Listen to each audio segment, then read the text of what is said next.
What up guys, it's Martin Sosa, and for today's Morning's Martin, I wanted to talk to you about my week from hell and how problems can actually be a good thing. So if you guys follow me on Twitter or Snapchat, then you already know some of what's been going on this week. You know, I kicked things off by embarrassingly falling off my skateboard and shattering the screen on my phone. And you know, I ended it with my car finally dying and leaving me stranded. So it's literally been one of those weeks where nothing has gone right. And I'm not telling this to depress you, but because I was starting to get depressed and really frustrated, because you guys know me. You guys know I like to look at the bright side of things and not let little things get to me. But when things keep stacking on top of each other and coming at you from all angles and you can't catch a break, it's easy to let that get to you. And one of the things I realized was that I was super comfortable. Like school, I was on top of it, peak your mind, chilling, work good, friends cool. And it's interesting because whenever you're comfortable, you're not growing. And there's two things that kind of wake you up from that and snap you out of it. And the first thing is inspiration. Whenever you get inspired, you're like, it's like your eyes are open to new possibilities. You're like, yes, I'm gonna go do this, I'm gonna do that. And it wakes you up from like your norm. And the second thing is frustration. Frustration does it because it's like you're below your status quo, you're below your level of chill, and you're like, all right, I can do better than this. And it's like, that also wakes you up from being comfortable too, because you're obviously uncomfortable with all the stuff that's going on. And the irony of it, or maybe not the irony of it, but like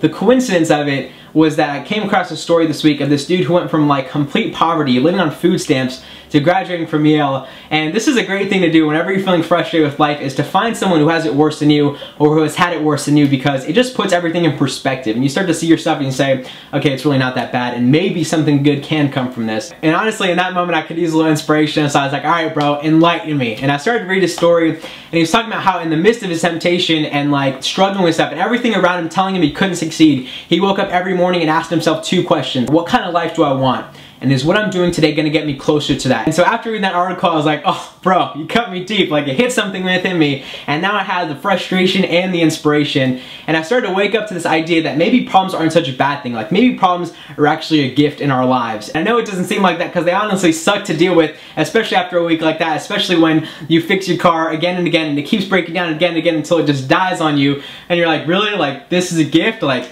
you shouldn't have. But maybe they can be a gift, because they inspire us, they enlighten us, they pull us out of being comfortable, and they challenge us to grow. And we obviously can't control the problems that come our way, but what we can control is how we see them, how we take them on, if we'll give up, or if we'll let them wake us up and challenge us to become more. So that's what I want to share with you in today's Morning's Martin. I hope you have an amazing week. You know I love you guys, and I'll talk to you later.